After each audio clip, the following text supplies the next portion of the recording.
Macron nous a promis le 17 avril 100 jours pour apaiser la France. Alors, qu'en est-il ? Bon, c'est une blague, hein, qu'en est-il ? Vous savez très bien ce qu'il en est. Mais on va passer en revue un peu ce qui s'est passé ces derniers temps, parce que là, on est à J20. Et on est toujours aussi déter. Toujours aussi déter, ça se voit notamment quand on regarde le nombre de participants à la manifestation du 1er mai.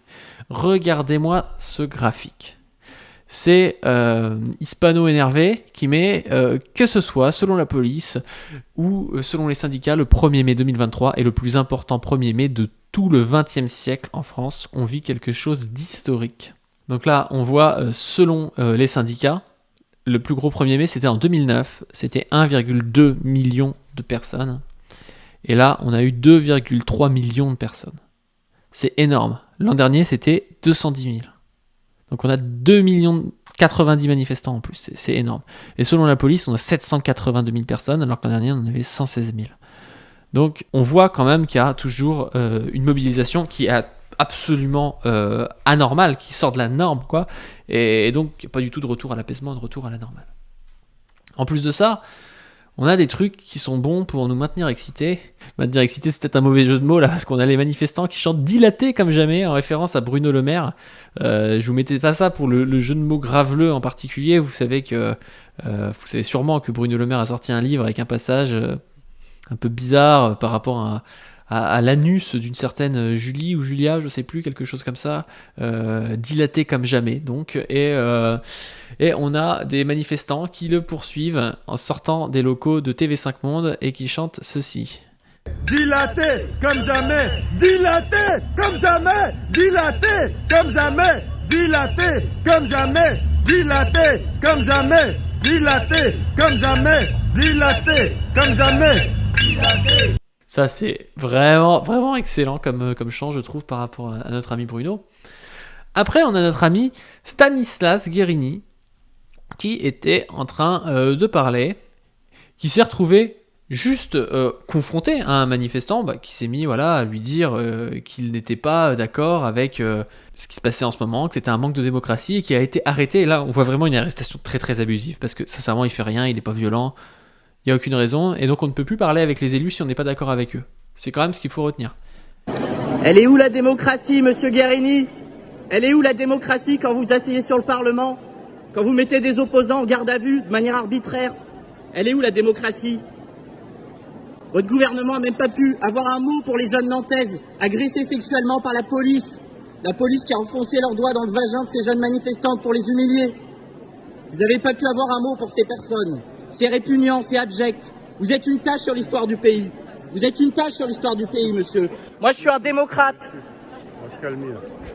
Me touchez pas, je suis très calme. Non, qu'est-ce que c'est ? Là, vous êtes en train d'insulter, là, d'accord ? Non, j'insulte pas. Allons, enfants de la Ah, quel chat avec la manifestation à la fin, là, c'est vraiment... Avec la Marseillaise à la fin, c'est vraiment ouf. Mais c'est n'importe quoi, ils lui disent oui, arrêtez d'insulter. Mais il insulte rien du tout, il dit elle est où la démocratie quand il y a des policiers qui font des attouchements sexuels ou des viols sur des manifestantes. En quoi c'est insultant ? Ensuite, on a Emmanuel Macron qui est allé à Saintes. Donc il est allé à Saintes pour faire son petit tour dans un lycée avec Papendiaï. Et il a été très très très bien reçu à Saintes par les manifestants. Donc là on a un petit concert de casseroles sympa avec des fumigènes. Les déplacements du chef de l'État se suivent et se ressemblent depuis 2 semaines. Il y a toujours ce déplacement, ce comité d'accueil organisé par les syndicats. On est ici à Saintes, commune d'environ 25 000 habitants. On est sur un rond-point. La circulation est bloquée à moitié. Donc l'apaisement, ça n'a pas l'air d'être pour aujourd'hui. Et j'aime bien ce petit bruit un petit peu vachier, un petit peu de vache. Je fais des néologismes parce que je suis quelqu'un de brillant. Donc dans ce lycée, à la fois, on a vu que les manifestants étaient chauds, qu'il y avait des fumigènes et tout, mais on a eu aussi la CGT Énergie, toujours présente, toujours là à l'appel, qui a coupé l'électricité. Coupé l'électricité dans le lycée. Alors, ça n'a pas coupé tout le lycée, parce qu'il y avait quand même un groupe électrogène amené par le président, parce que c'est normal, dans une démocratie normale, le président se promène toujours avec un camion, avec un groupe électrogène. Il faut comprendre ça, c'est la base.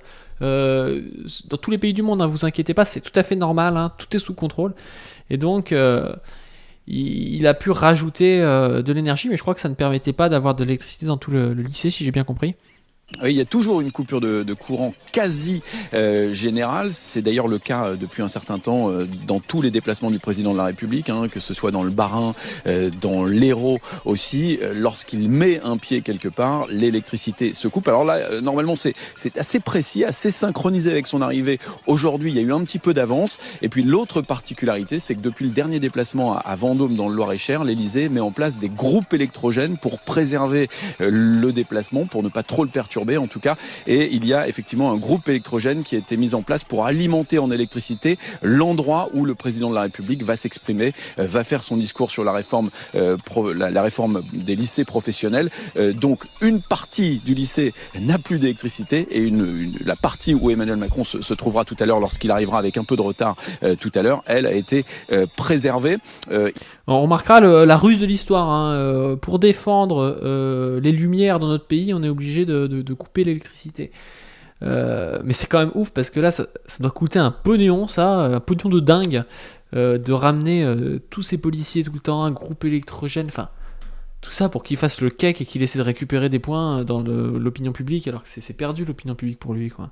Il va donc prononcer un discours, le président de la République, tout à l'heure sur les lycées professionnels, avec une information importante que BFM TV vous révélait ce matin, le paiement des stages pour tous les lycéens en lycée pro à partir de la rentrée 2023, une rémunération qui pourrait atteindre jusqu'à 1 200 € par an pour les élèves de terminale qui feront 12 semaines de stage par an. Voilà pour le fond.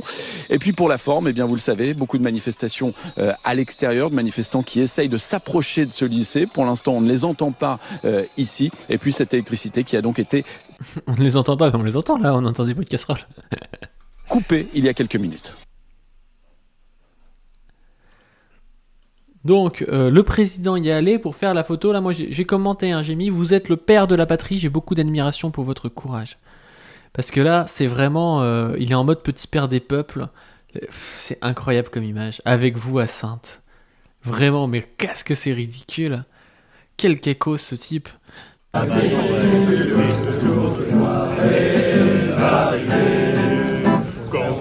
Y a rien qui va, y a un mec avec son doudou, là. Qui a un doudou au lycée. Et il y a lui là qui joue de la guitare comme un fragile et tout pour accueillir le saint patron du CAC 40, Emmanuel Macron.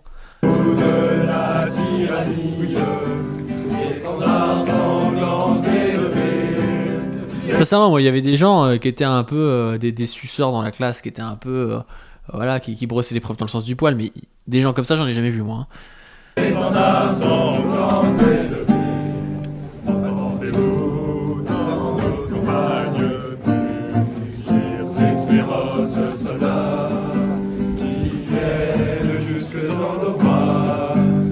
Il joue comme un pied en plus, le mec il fait nimp.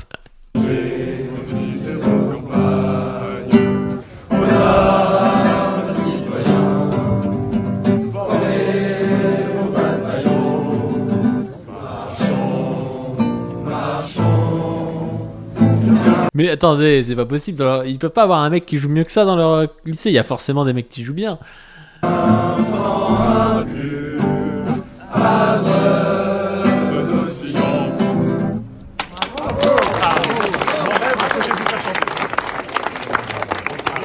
fait, je pense que tous les bons guitaristes sont d'extrême gauche, et donc du coup, ils sont partis, ils ont laissé ce type qui doit être un crypto-macroniste, qui du coup ne sait pas jouer. Vous avez Nicolas Framont qui met, parce que Nicolas Framont il est de Versailles je crois, et donc du coup il a bien suivi tout ça, il met: pour tourner ces images, vous avez dû faire interdire les rassemblements autour du lycée, déployer des policiers le long d'un immense périmètre, et espérer qu'ils déjouent les tentatives de 1000 personnes voulant vous atteindre. Sainte n'était pas avec vous mais contre vous. Macron au contact des Français, c'est seulement possible avec des enfants triés dans un lycée préparé depuis 2 semaines, avec la ville bouclée et des arrêtés préfectoraux farfelus interdisant tout. C'est ça la réalité. Non mais je trouve ça assez ouf et ça fait plaisir de se rappeler ça, parce que je pense que les gens qui ne sortent pas du tout, ils peuvent se dire oui que le mouvement est fini, ou je sais pas quoi, peut-être des retraités en maison de retraite qui voient pas la réalité. En fait, dès qu'il y a une belle image de Macron, c'est à ce prix-là. C'est avec tout un dispositif qui est fait pour qu'il y ait une bonne propagande. Et c'est inquiétant, enfin, ces images-là, ces trucs-là, mais vous imaginez, c'est aberrant en fait de vivre ça. C'est vraiment aberrant. On cloisonne tout, on trie les personnes qui sont pour le chef, et puis on le met devant le chef, et puis le chef est content. Enfin, c'est complètement dingue. Hein. C'est vraiment de la propagande pure et dure. Hein. Après, les mecs, ils vont se moquer des régimes autoritaires, mais est-ce que c'était bien pire que ça au niveau propagande